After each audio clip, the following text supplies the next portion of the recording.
Okay then, let's start with Intro to Black Magic Woman by Santana. Now you've got to keep in mind, while you're learning it with me now, that backing track, that just keep thinking how you can phrase that in. I'm going to show you the notes and you can listen to that first video and see how I phrased it. But, you know, obviously jam along with me, but then, you know, put your own little bits in it as well.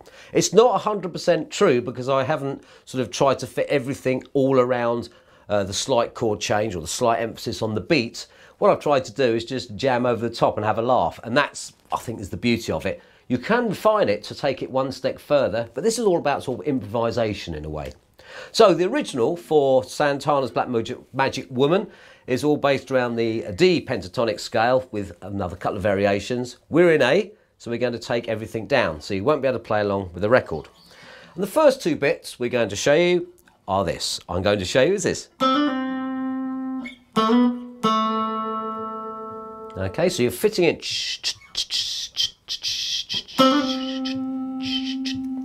Just feel when you want to come in. Now on the tab, there's suggested vibrato, there's suggested pull-ons, hammer-ons, slide up, slide downs. You do what you feel's best. I'll show you what I did, but please don't just take it exactly as read. So we're going to start off here, D string, 10th fret, hammer on to the 12th fret and pull off to the 10th fret. Like that. That's all it is. Very, very simple. Okay, just get that right. It's very easy. If you don't want to play both notes, you can put a different emphasis on it. And this is what it's all about. Or, that's the thing. This is what I'm trying to get across to you all, to sort of say, yeah, I can do it that way. It sounds better. But, okay, that's your first bit. Then we're going to go down here to the 7th fret on the D string, go up 2 frets, and then play back down to the 7th fret again. So we've started off like that. I suggest sliding up from the 7th fret D to the 9th fret D, like that. So I slide up, take my pressure off the finger so it doesn't ring out, and then just play the 7th fret again. That's what I like to do. So we have, and then just repeat it again. This time I put a slight variation in. Listen to the music when you feel you want to come back in. This time I do it slightly differently. So I'm sliding up and down from the 5th fret to the 7th. So leave a little gap if you want to. So what we have in the first bit is, next one's a bit more fluid. So you can either go or up to you, entirely up to you. So that's your first bit. The next bit, we're going to go onto the G string and we're going to play this. We're going to use the technique of reducing the pressure on our left hand on the fretboard so the notes aren't ringing out. Like that. You can do it differently, but I quite like that. It gives a nice feel to it. You can slide down if you like. So what we're doing, we're on the 9th fret of the G, finger pressure off, like that. Then we're on to the 7th fret of the G, like that. And then we're going down to the 10th fret D, 9th fret D.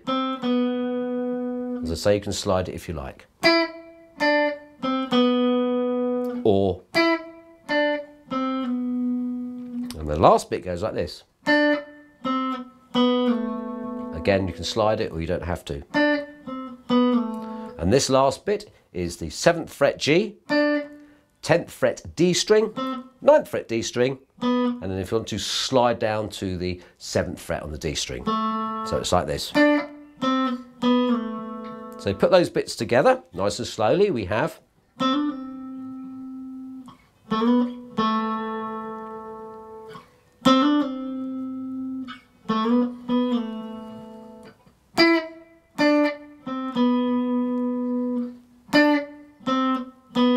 And we repeat it again.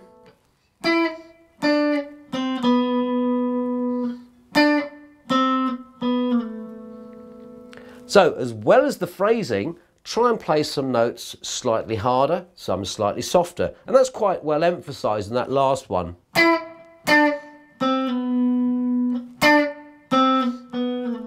if you want to do something like that, or you can do it the other way around.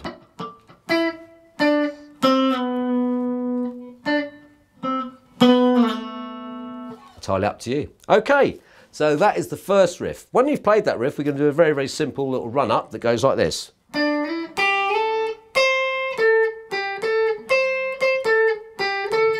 Which is just it was my way of improvising and getting up from one part to the other. So when we've played the last bit of the Santana bit, which is we're going to go.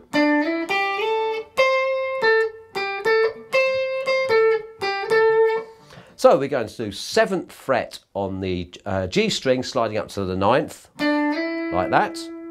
And then we're going to go the 8th to 10th fret on the B string.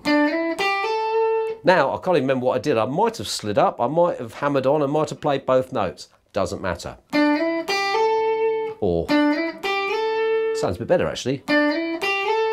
So yeah, so we're going 7th to 9th on the G, and then 8th to 10th on the B. Then we're going to go up there straight away to the C note, which is the 13th fret on the B string, and play this little riff.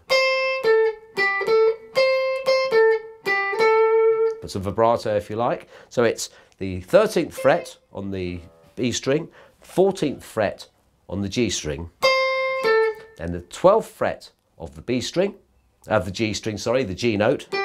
So we're going, and then back to the 14th fret on the G again. Slide it, put vibrato on, whatever you like. Or play it more jazzily. Like that. And we're going to play that riff very similar again, except we're going to play the C note, which is the 13th fret on the B, twice. So the actual final part of that riff sounds like this. So if we put that riff together, it sounds like this.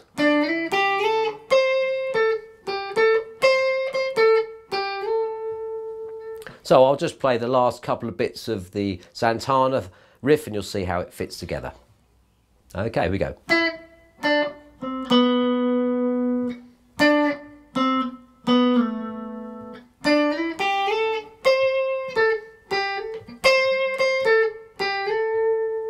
Okay, hope you've got that.